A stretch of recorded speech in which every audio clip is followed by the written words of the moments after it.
Some involved in the Jude Bellingham pursuit feel this is Liverpool's deal to lose, and this is again credited to David Ornstein. However, the money needed in Liverpool's indifferent form may yet prove to be a big barrier. This video is being brought to you with thanks to Surfshark. Surfshark is an app or browser extension that allows you to browse websites in other countries and keep you safe and secure from hackers. Surfshark allows you to virtually travel the world with just the tap of a finger. As an example, we here in Ireland can What is Afflix? We here in Ireland can watch other countries' Netflix libraries, unlock UK services such as BBC iPlayer, and of course that all-important Spanish DAZN account for football. Surfshark keeps you safe and secure by covering up everything that you do online. When your device connects to the internet, all this information is, in a way, blurred out. This is particularly effective when you're out and about on public Wi-Fi, maybe you're in college or at a cafe. It keeps your information safe and secure from hackers. With a Surfshark, just ask Surfshark. Just here, have a Surfshark. Johnny? Mildred, Surfsharks? Surfshark allow you to use unlimited devices on just one subscription, meaning if you so wish, you can grant access to your friends and family. On top of that, Surfshark offer a 30-day money-back guarantee. If you don't like it, they refund you. It is that simple. Our sign-up offer gives you a whopping 83% off. That's right, I did say 83% off and 3 months additional free. Simply scan the QR code on your screen right now or use the link in the description, putting in the code Anfield Agenda at checkout. What is up, my friends? You are very welcome along to Thursday night's late night agenda. And yes, this is going to be another Jude Bellingham video. And yes, I am going to try and convince you that Jude Bellingham will be coming to Liverpool Football Club. But today, well, today you don't need to just take my word for it. Today, I'm going to bring you words from journalists that seem to feel the same way. You know the drill by now, my friends. I want to know your thoughts in the comment section. Drop a like on the video. And of course, if you haven't already hit that subscribe button, what the hell are you waiting for? You know what to do. 163,000 subscribers as we speak and continuing to grow. But that is thanks to your amazing support.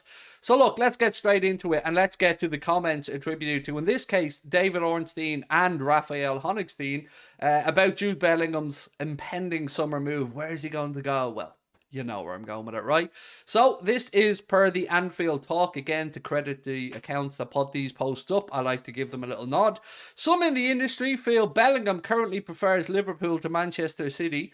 Let's just take a second to smile at that. I mean, we good? Right, we continue. Because he would be a better fit stylistically for Klopp's team, where midfielders are more likely to be driving forward than moving sideways. So, of course, Manchester City are very well-built squad in their own right, but I do like this input from Honigstein and from Ornstein to suggest that, yeah, Jude Bellingham knows stylistically in this Liverpool team, just like I've always said to you, and I've said this from day one, go all the way back to all of my videos. I've said his team have looked at Liverpool, they've looked at the situation, they've looked at how we play, and decided that is the best fit for Jude's progression. People don't want to hear that, but that's a fact. Now we move on to another bit of good news around Jude Bellingham. And the good news is going to continue coming today, because why not? So, again, David Ornstein and Raphael Honigstein this time said, Jude Bellingham is a huge admirer of Jurgen Klopp. I mean, who wouldn't be? Who doesn't sit up thinking about a Klopp hug, right? Right now, you're sitting at home watching this video, wondering what it'd be like to have a Jurgen Klopp hug, right? We all are. It's only natural. Don't feel bad about it. It is what it is. So he says, is a huge admirer of Jurgen Klopp, and several sources have insisted he wouldn't necessarily be put off by the club's recent blip. It's almost like everything I've said to you guys is being repeated by other people, because he isn't an idiot, right? He'll look at the situation, he'll know Liverpool's midfield isn't great. All of us know that. It doesn't take a genius to work that out. But he'll also know, much like I've said to you, like Virgil van Dijk when he came in with our defence, Jude will know that he can be the catalyst to rebuild that Liverpool midfield. And if it does, and if it works, and if it clicks, the plaudits will rightly be coming his way. He's not unaware of this. Great to know that now this is coming into the public domain.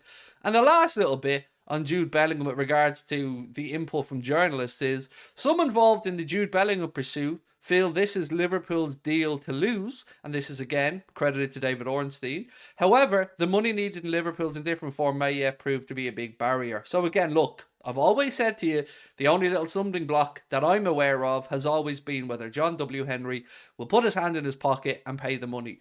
If he does, much like everybody seems to be making out now, Jude Bellingham will wear a Liverpool shirt next season. That is where we at. That is the facts. You don't even need to take my word for it anymore. Take credited journalists like Ornstein, Honigstein, and many others who are singing the same tune that I've been singing for about 16, 17 months now. So, am I feeling a little bit smug today? Well, after the last few days, yeah. Not been great. Been a difficult last couple of days all around. But right now, I'm sitting here like the cat that's got the cream, because we're about to get the cream. And the cream in this case is a certain English international by the name of Jude Bellingham. So look, positives in that regard. Borussia Dortmund, by the way, they look like they've signed Kamada, or they've got an agreement in place to bring Kamada in from Frankfurt. Obviously, his contract is up at Frankfurt at the end of the season. It looks like a 5-year deal, as per many journalists today on that one. So how am I feeling about the Bellingham stuff? I'm happy, but I'm still not convinced that we're going to get the funds for a full rebuild. I have been happy to read over the past few days that FSG and John W. Henry are aware that funds are needed to strengthen, and that apparently some of those funds are going to be in place. It's just a matter of how much at this moment in time, and what Jurgen Klopp can do with it. I'd seen some people on social media speaking about players that we need and how many players we need. Some people thinking we need 7 or 8. My own preference, I mean, look, laying the cards on the table, what do I think we need?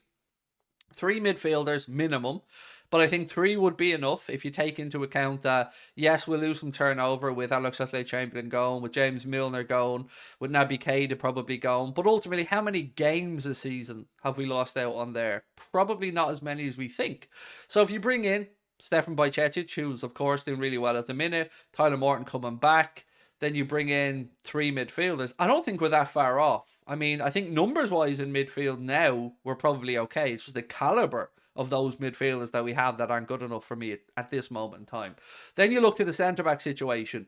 We do need a centre-back. If it was an ideal world, I'd sell Gomez and Matip, and I know that might sound harsh, but I'm not convinced with the consistency of Joe Gomez, and I haven't been for a while. Matip makes sense to move him on, get some money for a year left on his deal.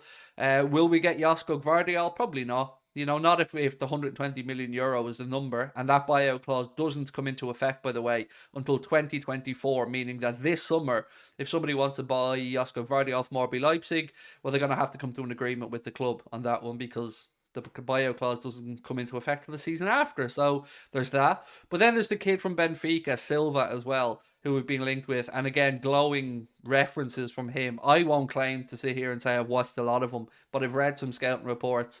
I've read some notes from people who have watched them, and they're very, very impressed with them. So either way, I'm confident that if Liverpool do go into the market for a centre-back, that we will get a high-quality centre-back. After that, I guess it comes down to the full-back positions. Do we need another left back? I mean, I've seen some people think we need another starting left back. I don't know if I'm there yet with Andy Robertson with regards to wanting another starting left back. I'm happy with what we have. And I think that once we get a little bit more defensively shored up, then maybe we can start seeing more of Robertson getting forward, because I feel like it's under instruction these days that he's cutting inside rather than going around the outside. So don't really agree on the left back thing. But we'll probably need a backup goalkeeper, or worst case scenario, a third, or best case scenario, I should say, a third keeper, because thankfully it looks like Adrian's moving on. I mean, I'm very, very happy about that, folks. I really am. So yeah, then it's down to what happens with Caoimhín. Will Caoimhín Kelleher stay at Liverpool, or will he move on and search for first team football? And that's a very difficult decision, because the selfish part of me wants an Irish goalkeeper at the club, wants Caoimhín to stay. But if I'm in his shoes, it is a difficult question, because yes, you're in a great environment at Liverpool with Taffarel, with Alisson, with Achterberg, and all the coaches that are there in place to improve your game. But how long is it going to be till you're realistically able to challenge Alisson Becker? It's going to be 5 years or so. So if Caoimhín Kelleher does move on, I hope Liverpool would insert a buyback clause in there, because he does look like a top young goalkeeper. So that is pretty much it from me today, my friends, with regards to the Bellingham update. But I hope I've added a little bit of a smile to your face today, and keep an eye out for the Crystal Palace preview that is going to be coming out very soon as well. Few surprises in my team selection for that one. Game, of course, is taking place at the weekend. Saturday night kickoff. We will be in a watch along about on our Twitch channel. You will find the link for that in the description. Talk to you soon, my friends. Bye bye.